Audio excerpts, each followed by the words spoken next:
Welcome back to another movie review. Today's movie review is Insidious Chapter 3. So, Insidious Chapter 3. It is a good requel. Probably one of the scariest to me. I'm not joking. But it is the scariest to me because it has the guy that can't breathe. The man who can't breathe. Which is very scary. To me. And, what happens in the movie is very crazy, I guess. So what happens in the movie is about this, I guess, teen girl.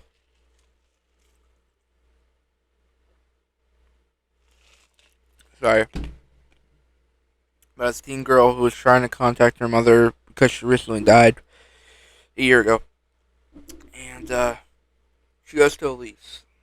And Elise says she can't do it because she stopped doing it for a reason.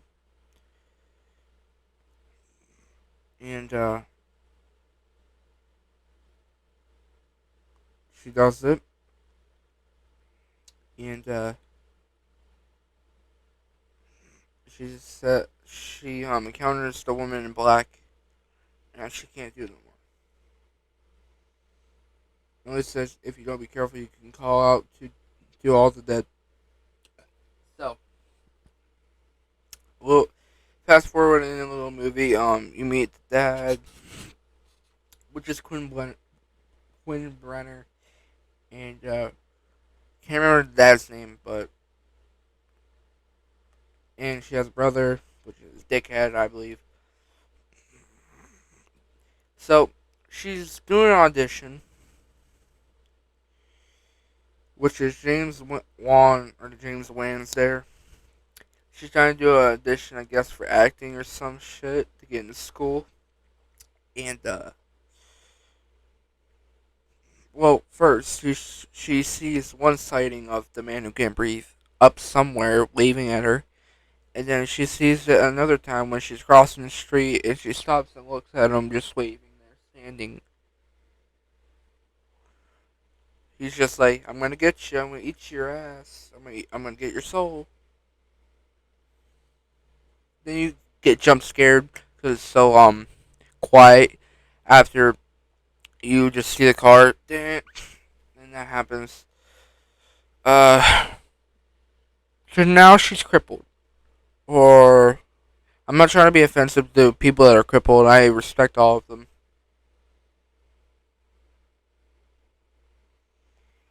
So, yeah, so you get in the movie. Um, well, she goes downstairs first. Well, her dad takes her downstairs, and the dad's talking to I guess, the husband or a friend. And, the old woman that's right there is saying, he's up there right now, standing in your room, the man who can't breathe.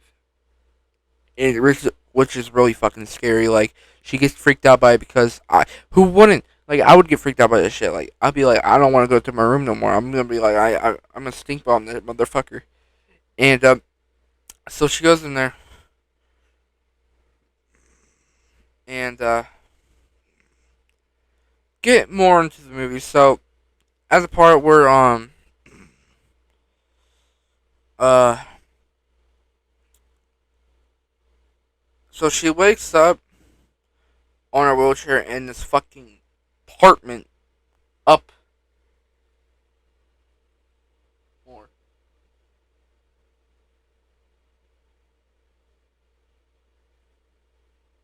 Sorry. She's get So she gets up to her apartment, up to the apartments, and she's being pushed by the man who can't breathe. Pushes her into a room, and I don't know what happens. Like she's scared, like he scares her. Dad hears, like she starts beating on it, like the floor for her dad to hear it, and she gets up there,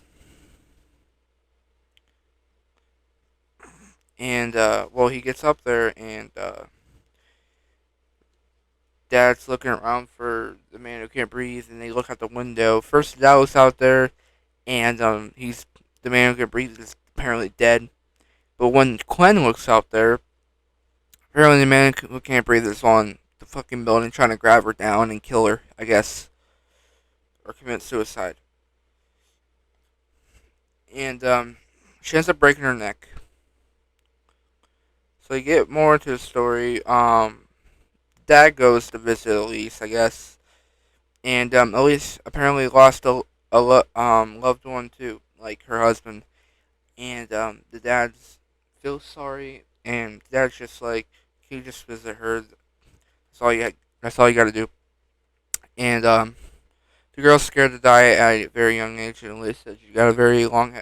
But I'm gonna skip all that boring shit, but I'm joking. But so get to the part where Elise is actually going into the further with this building, and so she goes over. She gets stroked by the woman in black. Sorry, I'm trying to be quiet so my brother doesn't wake up. So she gets choked by the woman in black. Uh, she's being choked aggressively, and she's about to die. So they eventually wake her up, and she says, "I can't help you. I literally cannot."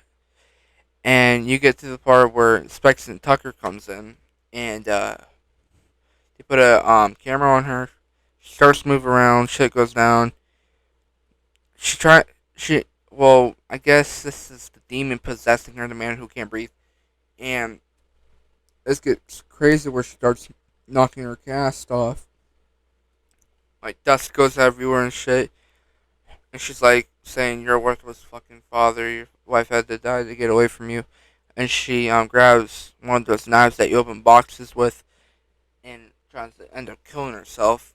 And the dad stops her, and you see an eye in her throat, which is very fucking creepy. Funniest part, I'm not gonna lie, where Tucker walks out and he's like, "Ugh." You just see his lips right there. It's very funny. And so Elise tries one more time, and she actually defeats the woman in black, or Bride in Black, or Parker Crane, I guess. And she finds Jack, which is her husband, and which is really not him, but it's the man who can't breathe. And Elise takes. I'll just skip to the very end. Apparently, Elise saves them. Then they talk about going into business together. And her dog's barking at something, and it shows no face at the very end. Then you see the red-faced demon behind her. The movie ends. And that movie just gives me chills, bro. It's a very good movie too. Can't believe Blumhouse made that, but it's a very good ass movie. Not gonna lie. But I'm probably gonna give this movie. It's a good movie, but I don't fucking care. I'm probably gonna give it a fucking no, a seven, a seven. Yeah, that's not. It's very good. Actually, 7.3. 7.3 is really good. I'm not. I don't think a lot of people like it, but yeah, it's very good to me. Like I like it. It's not bad. 3 cool. But apparently 4. I'll just tell you in the next movie review when I do Insidious Chapter 4 or 4. But yeah. Hope y'all enjoyed. I guess. I'll see y'all in the next one. I guess. Oh yeah, the reason why I can't play Red Dead Redemption 2, the last videos that you saw, I don't have no Game Pass, so I'll be getting Game Pass next month. So yeah, that's when I'll be able to play Red Dead Redemption. But I mean, I hope y'all enjoyed. I'm gonna stop talking. I'm gonna end this video. Goodbye.